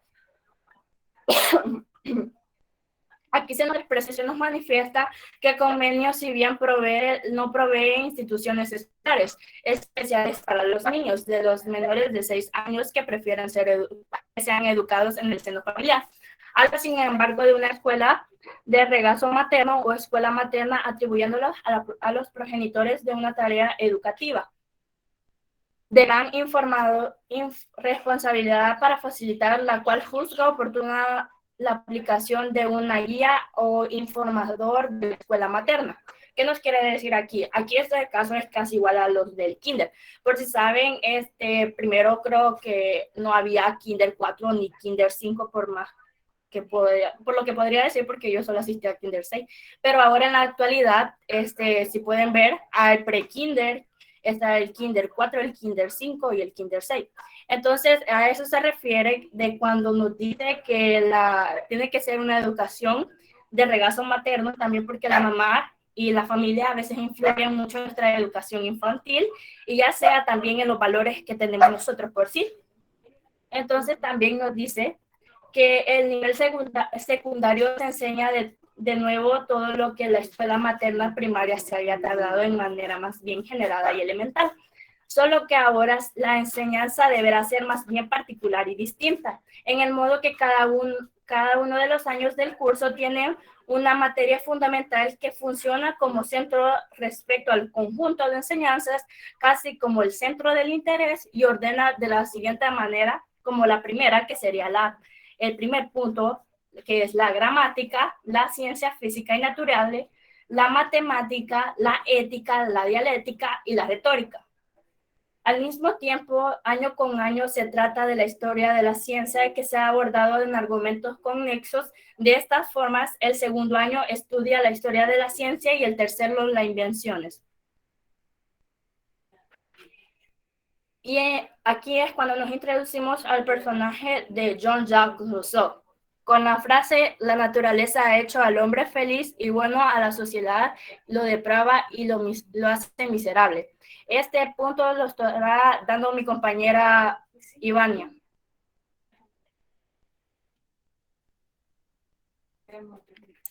Ok, bueno, voy a empezar con el punto de breve esbozo de una biografía de Rousseau. Y bueno, entre 1737 y 1740 se consagró a la lectura y estudio, historia, literatura, filosofía, matemática, astronomía, física e historia natural.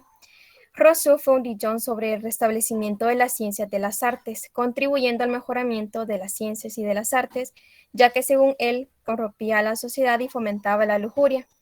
Prácticamente la educación de Rousseau se basa en que en el niño existe un principio innato, el cual por medio de la experiencia él se vaya formando de manera gradual, conforme a sus principios e intereses. Recalcó que la igualdad no significa que todos tengamos la misma riqueza, sino que nadie sea tan rico como para poder comprar a otro y que nadie sea tan pobre como para tener que venderse. Una de las cosas que hay que resaltar es que el problema que plantea es el de la capacidad de conocer del individuo, si no vemos el uso social de la capacidad de este, así también como la existencia del amor en las relaciones familiares, ¿verdad?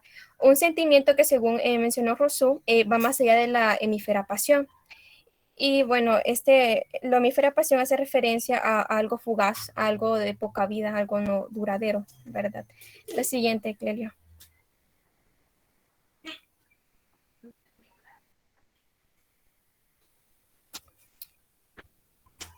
En el siglo XVIII, esa fue una era de cambios.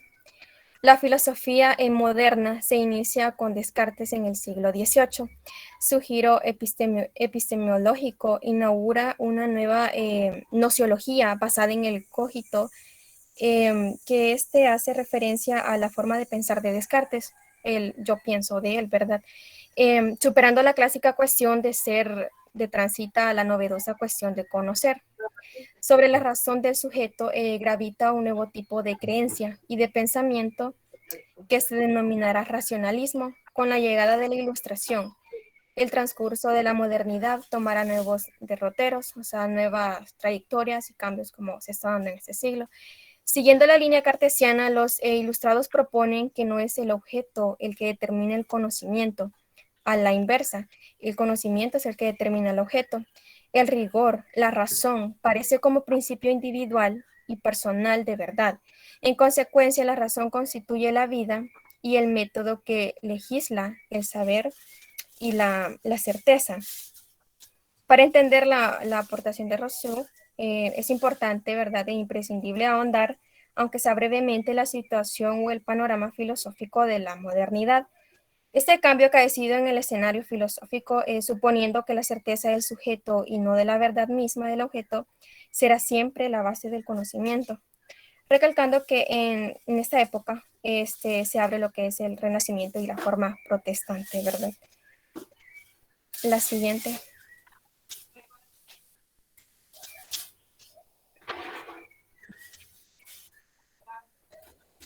La concepción de la naturaleza en Rousseau. El concepto de la naturaleza del pensador ginebrino resulta crucial para entender su compromiso antropológico y pedagógico. Para este lo natural es lo originario y como tal, bueno, ¿verdad? En consecuencia, preconiza como valioso aquello que guarde, ¿verdad?, relación con el estado natural. Rousseau no aborda el estudio de la naturaleza desde una aproximación metafísica, por decirlo así, sino más bien siempre con el afán descriptivo de escribir. Rousseau ensalzará la ley, el sentimiento, la pasión, la fuerza, el lenguaje, la curiosidad, la necesidad, el afecto y la felicidad natural. La naturaleza es un pensamiento, punto de partida y de contraste. Lo natural es bueno, lo artificial maligno. Más allá de concebir la moral tal y como la entienden en las tradiciones éticas, en un conflicto entre razón y pasión, para Rousseau debería seguir la pasión natural, porque era lo que él apoyaba, ¿verdad? De tal forma que en esto así, porque la pasión desde su óptica es como una inclinación natural y por tanto, por tal motivo se consideraba bondadosa. Para Rousseau, la virtud está en el control de nuestras necesidades, en una suerte de teología natural que el progreso histórico de la humanidad ha reprimido. Indefectiblemente, la naturaleza contiene sus propias normas de desarrollo. Otro de los aspectos cardinales de la noción de la naturaleza rousseauiana es el tema de la libertad. Para el hombre salvaje es libre, pues únicamente obedece a sus instintos y busca su goce, mientras que el hombre civilizado se halla por todas partes encadenado.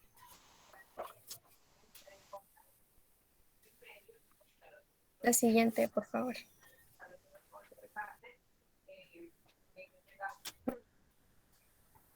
La filosofía que tenía Rousseau sobre la educación.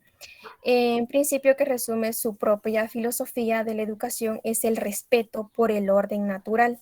Este orden natural ha marcado que en la vida humana existan etapas y que en cada una sea sustancial en sí misma, no una mera transición ni una suerte de preparación para la posterior, ¿verdad? Decir que Rousseau es uno de los principales filósofos en su pedagogía naturalista, por lo que él apoya todo lo natural, tomando como el respeto, ¿verdad?, que es una etapa vital y de suma importancia para él.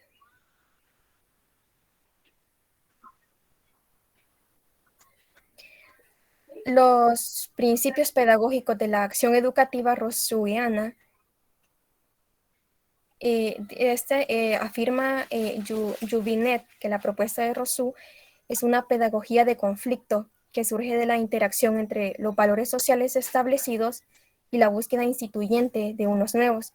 En efecto, y acorde a su naturalismo eudaimónico, los principios que regulan la acción educativa se resumen en una máxima intervención a fin de no interceptar el desarrollo armónico natural de las facultades humanas que cada uno de los seres humanos posee cuando nace.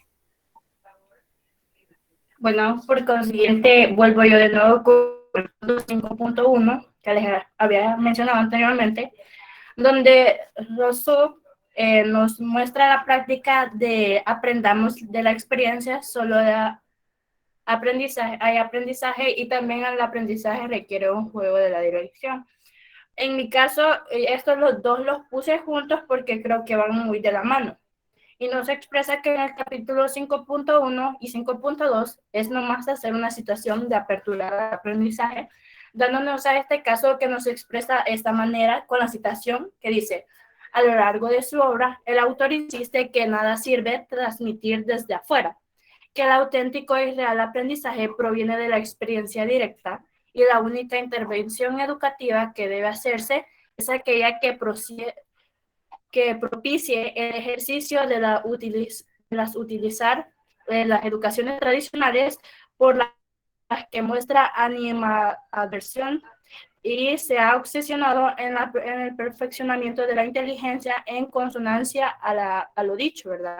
Para Rousseau no puede haber separados tal y como sostienen algunos pedagogos anteriormente en el aprendizaje. Y es aquí que también nos replica que en la pauta explicativa a través de dos subtemas expresados que el autor también de las cosas que provee solamente las necesidades que nos dio, sino también a las que nos da a nosotros mismos. Y por habernos puesto siempre el deseo a la necesidad, lo que hace de lo nuestro. Los gustos cambian y se alteran con nuestros modos de vivir, al igual cuando más nos alejamos del estado de la naturaleza y más pretendemos nuestro gusto por lo natural, o más bien el hábito nos crea una segunda naturaleza con la que de tal modo sustituimos la primera que nadie de entre nosotros la reconoce.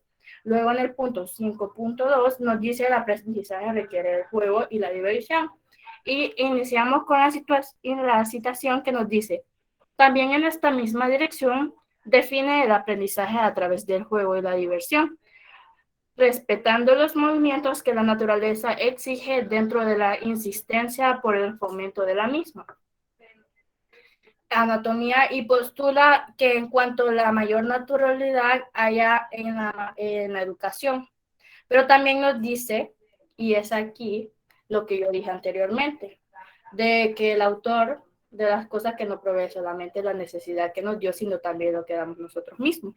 Y ya después, ya como para dar una ilustración acerca del aprendizaje, según las imágenes que yo encontré, se le nota como Jean-Jacques Rousseau se acerca más a lo que es a los niños y también a las personas mayores con lo que es el aprendizaje, pero también en el punto 5.3 de la primicia del proceso del fin y en el último punto que será el 6.1 apunte de final, nos expresa también en la forma que a Jean-Jacques Rousseau, por más que estaba muerto, las personas no lo dejaban y tenían como que por él tenía que tener como atreverse a pensar por sí mismo, ya que en definitiva permitía perder el tiempo para ganarlo.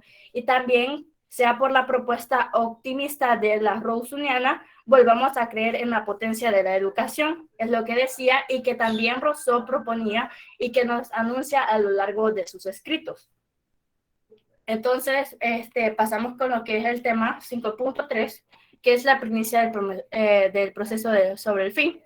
La obra maestra de una buena educación es hacer al hombre razonable y que pretende educar a un niño por la razón. Esto, comenzar por el fin, y también es hacer querer a un instrumento de obra, que nos quiere decir que cuando uno, como dice el dicho, que cuando uno cosecha cosas buenas, pues salen frutos buenos también. Entonces, al igual que la licenciada, obviamente, al impartirnos clases, está cosechando frutos buenos, ya que en un futuro nosotros podemos ser buenos licenciados o algo así por el estilo, y aprendemos de su pedagogía y además de su enseñanza y didáctica. En este caso también nos quiere decir eso, que en este tiempo se les impartía el aprendizaje con muchas formas didácticas para que estos en un futuro también podrían ser unos personajes, por decirlo así, porque ya para uno ser un personaje también tiene que instruirse de otras personas y instruirse en uno mismo. Y también nos dice la infancia tiene modos de ver y de pensar y de sentir que le son muy propios. Nada es menos sensato que querérselo sustituir con lo nuestro. Y obviamente que todo lo que nosotros podemos dar a explicar o leer, le tenemos que poner un pedazo de lo nuestro. Y en la proposición rousseauiana, la razón emerge como consecuencia del ejercicio de las capacidades. No puede ser el punto de la partida tal como pretende la educación institucional. Y ya sabemos que anteriormente también a Juan Amos estaba como por el punto de la participación de la educación no institucional, y sino adquiriéndolo a través de carácter sintético y otros de los preceptores de la acción educativa. Para el pensador y la primicia del proceso del fin, en este caso de su propuesta, no se trataba tanto de dar lecciones verbales ni de mostrar al niño cómo se resuelve un problema, sino de respetar que él mismo, por ensayo o error, aprenda a observar, a indagar o a calcular, a conocer, en definitiva, a aprender. Eso es lo que obviamente nosotros estamos haciendo a través de estas exposiciones. Obviamente se nos ha dado un tema, tenemos que indagar, observar, calcular y aprender acerca de estos personajes. Lo que se nos ha dado, por ejemplo, se nos dio la bibliografía, donde extrajimos toda esta información. Obviamente tuvimos que utilizar nuestros sentidos cognitivos para poder enfatizar toda la información y agregar lo que nosotros considerásemos. Ahí estamos utilizando nuestras capacidades motoras, a lo que igual quería este señor con los niños y adultos. Entonces, ya para finalizar, está el 6.1, un apunte final, y nos dice que la obra de Rousseau constituye una utopía político-pedagógica. Inauguramos... Clelia, utopía. Lo siento, utopía, político-pedagogía. Inauguramos este estudio emplazando la relectura de una propuesta frente a un panorama desconcertante como el cual, en un momento en el que estamos de cientos de utopías pedagógicas, y afirmaba Bermudo 16 que a Rousseau no le dejaron ni reposar ni muerto. Eso es lo que yo les decía. Es ahora en el que nos deja descansar y sus planteamientos gravitan sobre nuestra reflexión pedagógica. Es decir, que nosotros, o sea, por más que haya pasado el tiempo, imagínense, hasta estamos en pleno siglo XXI, y eso fue en el siglo XVII, y nosotros estamos repasando sus planteamientos, incluso sus pensamientos, como los puse anteriormente en las citaciones, y también se propone anunciarnos que a lo largo de sus escritos solo es posible pensar la utopía irrealizable y quizás la clave del reto educativo en la modernidad, y sea la propuesta optimista roussiniana. Eso es para finalizar con lo que es estos dos personajes que son Juan Amos y Jean-Jacques Rousseau, y nos introducimos en lo que son las preguntas. El primer personaje acerca de las preguntas es Juan Amos, y las dirá mi compañera Amy. Buenos días. Vamos a comenzar a ver las 5 preguntas acerca de Juan Amos Comenius. Entonces, la primera dice, según el libro de la historia de la pedagogía, ¿qué era Comenius para esta? Literal A, un simple educador; el B, el más grande educador y pedagogo del siglo XVII; o el C, una competencia para otros personajes de la pedagogía. Bueno, en este caso la respuesta correcta sería literal B. ¿Por qué? Pues según hemos estado analizando, Comenius era el más grande educador y pedagogo del siglo XVII, y también uno de los más grandes de la historia, ya que él ha sido fundador de la didáctica y también en parte de la pedagogía moderna. Por eso tenemos la respuesta correcta como el literal B.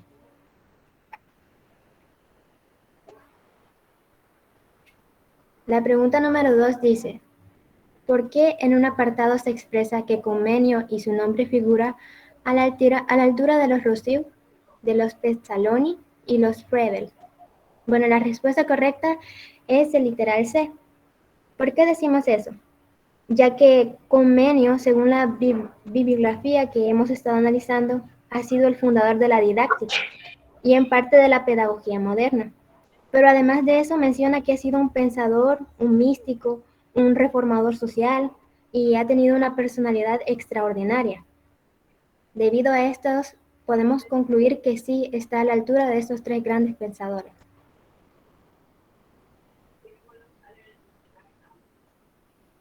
La pregunta 3.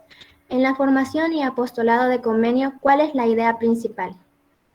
Literal A, el relato acerca de su formación apostolado; literal B, la importancia de los personajes que aparecen ahí; o literal C, su vida catastrófica y problemática, que aunque esto pasase, siguió con la escritura. Bueno, como respuesta correcta tenemos el literal C. ¿Y por qué decimos que su vida ha sido catastrófica? Ya que su vida tuvo una serie de sucesos como catástrofe o problemáticos. ¿Cuáles han sido algunos de esos? Algunos fueron nacionales, otros familiares. Incluso hubo tiempo en que algunos incendios hicieron perder parte de su trabajo, y a pesar de estos problemas, él fue un escritor incesante. Por eso se ganó la admiración de muchos. Así que la vida catastrófica y la problemática que tuvo fue la idea principal en su postulado.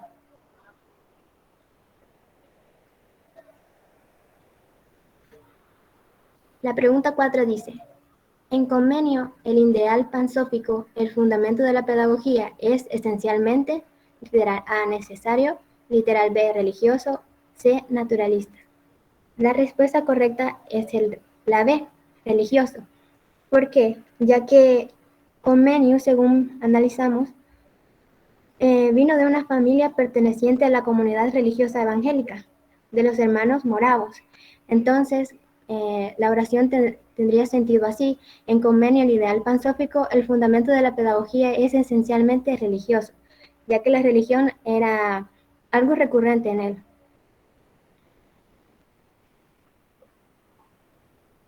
Y la pregunta número 5, ¿qué nos expresa el capítulo 58, Convenio, el profeta de la moderna escuela democrática? Bueno, la respuesta correcta es el literal A, que no prevé instituciones escolares especiales para los niños de menos de 6 años, que prefiere que sean educados en el seno familiar. Tal como nos explicaba nuestra compañera Cleria, Convenio prefería que los niños menores de 6 años fueran educados en el seno familiar, ya que era una escuela de rasgo materno, o una escuela materna. Entonces a los progenitores se les recaía una gran responsabilidad, que era la de guía para estos niños menores de 6 años. Ahora continuamos con las otras preguntas que serían de Rocío. Les tocaría al compañero Mario. Buenos días, en estos momentos les voy a hablar sobre las preguntas del personaje de Rousseau, las otras 5 restantes. Ok. En la número 6 dice, ¿en qué año fue publicada la obra de Novelli Heloisen? Literal A, 1761, literal B, 1765, literal C, 1763. La respuesta correcta es literal A, en 1761, ya que en este año fue publicado esta novela de estilo novelesco, que en ella se defiende abiertamente, como ya había sugerido en 1765, el retorno a la naturaleza con el abandono del libertinaje con el verdadero amor. Siguiente pregunta.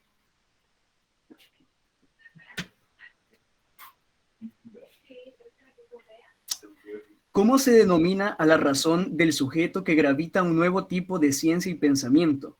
Literal A, filosofía. Literal B, racionalismo. Literal C, conocimiento. La respuesta correcta es el literal B, racionalismo, porque a la razón que gravita en un nuevo tipo de ciencia y de pensamiento se denomina simplemente como racionalismo. Siguiente pregunta. ¿Cuál es el concepto del pensador ginebrino que resulta crucial para entender su compromiso antropológico y pedagógico? Literal A, naturaleza. Literal B, realismo. Literal C, filosofía. La respuesta correcta es el literal A, que es naturaleza. Para este pensador ginebrino, como aquí lo relata, su principal y crucial entendimiento era la naturaleza. Literal, pregunta 4. Siguiente. ¿Cuál es la finalidad de la educación según Rousseau? Literal A, la libertad. Literal B, el respeto. Y literal C, la felicidad. La respuesta correcta es literal C, la felicidad. Podemos preguntarnos por qué era la felicidad para Rousseau. Bueno, para Rousseau la felicidad era la templanza. Como la templanza, la sabiduría y la libertad de poder hacer lo que se puede y lo que se le plazca. Siguiente pregunta.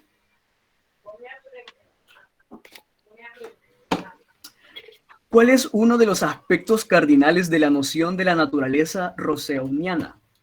Literal A, la libertad. Literal B, la civilización. O literal C, naturaleza.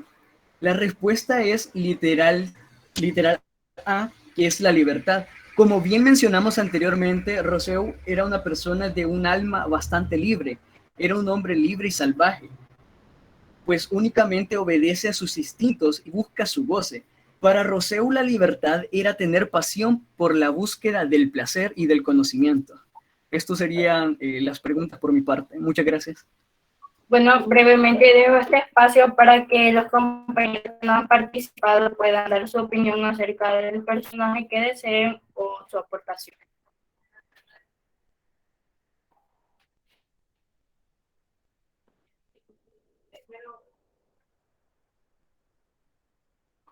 Muchas gracias, Clelia.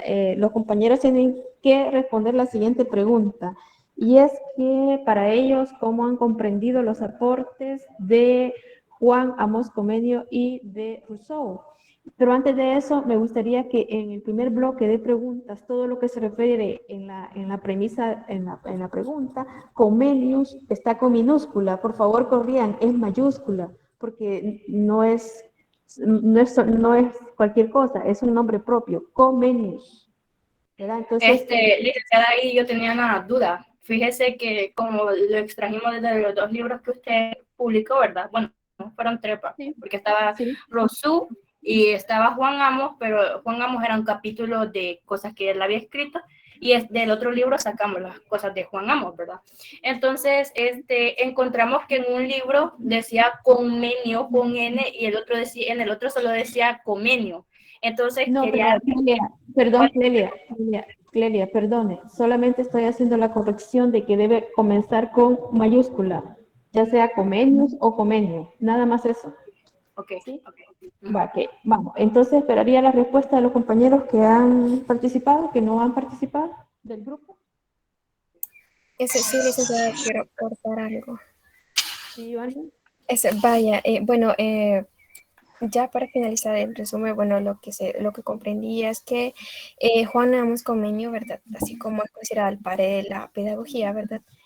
Por tanto, es de suma importancia indagar mucho acerca de este personaje, ¿verdad? Porque es muy importante por su ideología, convicción, ya que se basa, ¿verdad?, sobre la educación en el desarrollo del hombre, cómo se debe dar, o más bien se da en los niños hoy en día por medio de métodos, técnicas, experimentos o experiencias, yo qué sé. Planteó la lengua universal también de igual forma, y también lo que es la didacta magna. Se debe empezar... sí, didacta magna. Perdón, sí. Ajá. Y vaya, también él decía, ¿verdad?, de que a la hora de enseñar se debe empezar de lo desconocido, de lo conocido a lo desconocido, de lo simple a lo complejo, utilizando, ¿verdad?, tiempo, método de enseñanza y tipo, ¿verdad?, de enseñanza, para que los niños o las personas adultas, ¿verdad?, como también se mencionó, puedan comprender y retener, ¿verdad?, para poder practicar y garantizar el aprendizaje efectivo. Recalcando que hay que aprender, ¿verdad?, más no memorizar. Por parte de Rousseau, es bien importante lo que él dejó como legado, digamos así, y es que a la hora de enseñar, bueno, se debe empezar por etapas, según lo que mencionaba, y es, bueno, en la primera etapa de los niños, digamos, de 0 a 5 años, el niño lo que tiene que es aprender a hablar. En la segunda etapa, de que va desde los 5 a 10 años, permitirle jugar, que se divierta, que haga lo que le gusta. También el desarrollo de la vida intelectual, tiene que darse, ¿verdad?, desde los 9, 10 a 15 años, ¿verdad?, que trabaje como rústico y que piense como filósofo intelectual, ya de esa época de la educación, ¿verdad? También el desarrollo de la vida moral y religiosa, que va desde los 15 a 20 años, ¿verdad?, que elijan su religiosidad y lo que, si van a ser que católicos o yo qué sé, y eso. También otra cosa importante es que supuso, ¿verdad?, que todos los hombres nacen libres e iguales por naturaleza. También me quedó claro, ¿verdad?, lo que es que la familia es la parte fundamental de la sociedad y el primer modelo de sociedad política, ¿verdad? Y solo nos queda aprender y tratar de imitar lo que hicieron, ¿verdad? Claro está, para poder ser buenos educadores en un futuro. Solamente, Bueno, licenciada. Licenciado, Muchas gracias. completar. Clelia, por favor, otro compañero o compañera. Sí, buenos días. Mi aporte sobre Juan Amos Comenius es de que él propuso lo que fue el programa que le denominó la Pansofia, que significaba educación universal, lo cual según él se debía enseñar todo a todo. Decía que sin importar su sexo o sin importar su clase social, se les debía enseñar gradualmente, alzando de manera natural los conceptos. Así también se le conocía como el padre de la didáctica, por haber creado lo que es el libro de la didáctica magna, que fue lo que tuvo mucho reconocimiento a nivel mundial. También fue el creador de los libros con ilustraciones, los libros de texto con ilustraciones. En Rose fue un pedagogo que lo que más se le consideraba por su aporte es por la naturalidad, ya que para él lo natural era lo originario y por tal razón la educación tenía que ir de la mano de lo natural. Consideraba valioso todo aquello que guarde en relación con el estado natural y no le agradaba todo lo que fuera de manera artificial. Su propuesta pedagógica se basa en la consideración de la infancia como etapa sustancial y crucial para el posterior desarrollo. Según Rousseau, consideraba que la felicidad no consiste en reprimir nuestros deseos, porque el deseo es lo que mueve la capacidad, lo que fuerza su actividad y lo que impulsa su movimiento. Muchas gracias al grupo.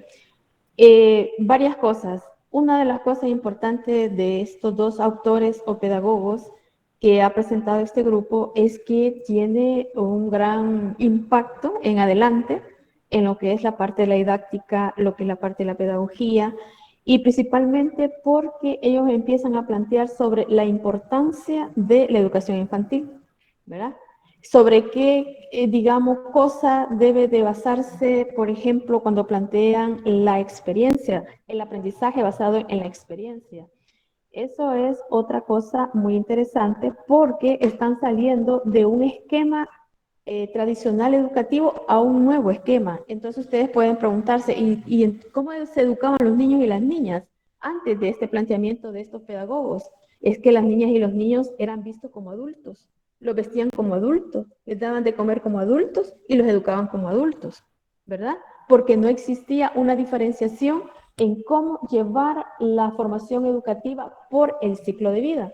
Entonces ellos empiezan a plantear la cuestión del ciclo de vida y el grupo anterior, ¿verdad?, que expuso, empieza a decir la importancia que empieza la psicología, que ya es una cosa muy diferente, cómo ver la evolución de la persona, cómo debe de fortalecer sus capacidades y habilidades, y sobre todo una cosa muy importante de que el respeto en esta relación que se establece dentro de lo que es la relación entre los profesores y los estudiantes, ¿verdad? Eso es muy importante. El tema de lo de Juan Amos Comenius sobre la didáctica magna, ¿verdad? Ese es otro aporte muy significativo porque antes no estamos hablando de didáctica, mucho antes no. Empieza, digamos, a plantearse todo ese tema de lo que es la didáctica magna, que todavía pues había que estudiar cuáles son sus componentes, cuáles son sus contenidos.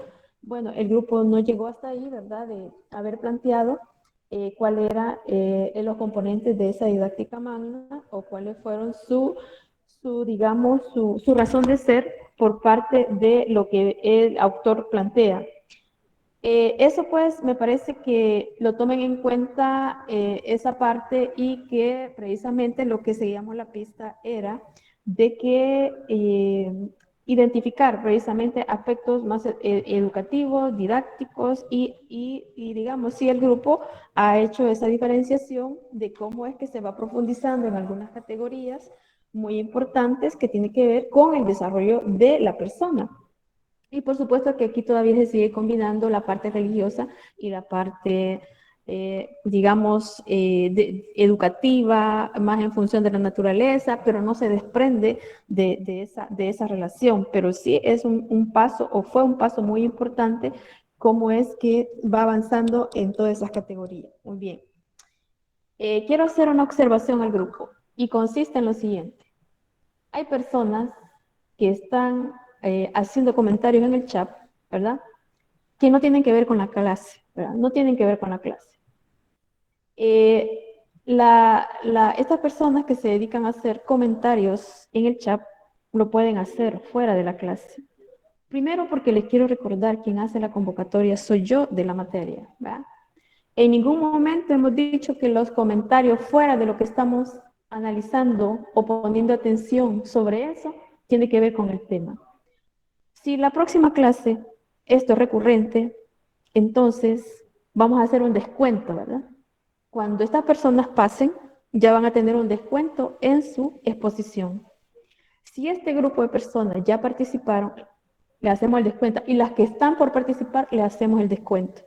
Porque me parece que no es adecuado utilizar este espacio y este medio para poder expresar situaciones muy personales y que nada tienen que ver con la clase. Está bien que sean comentarios más que les diga que aporte a lo que estamos estudiando, pero no a situaciones fuera de contexto de lo que estamos analizando. Entonces, lamento mucho que estas personas, porque ya aparecen su nombre, aparecen lo que están escribiendo, ¿verdad? Y bueno, pues vamos a hacer un conteo de eso que están haciendo. En el sentido de que el ambiente universitario es una cuestión más seria, ¿verdad? Ustedes ya no son adolescentes, no son niños ni niñas, son personas adultas que toman decisiones o tienen que aprender a tomar decisiones, ¿verdad? Entonces, como digo, ¿verdad? Ahí están sus nombres, ahí están sus comentarios y vamos a ir haciendo el inventario, ¿verdad? De que si esto vuelve a ser recurrente en la otra clase. Bueno, pues gracias a los dos grupos, gracias a los que han estado muy atentos y les deseo un feliz día. Gracias. Gracias. Gracias, licenciada.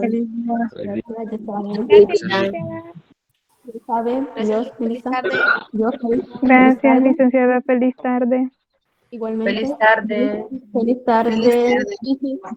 Buenas tardes. Feliz tarde, Lick. Buen provecho. Gracias igualmente. Feliz tarde, Lick.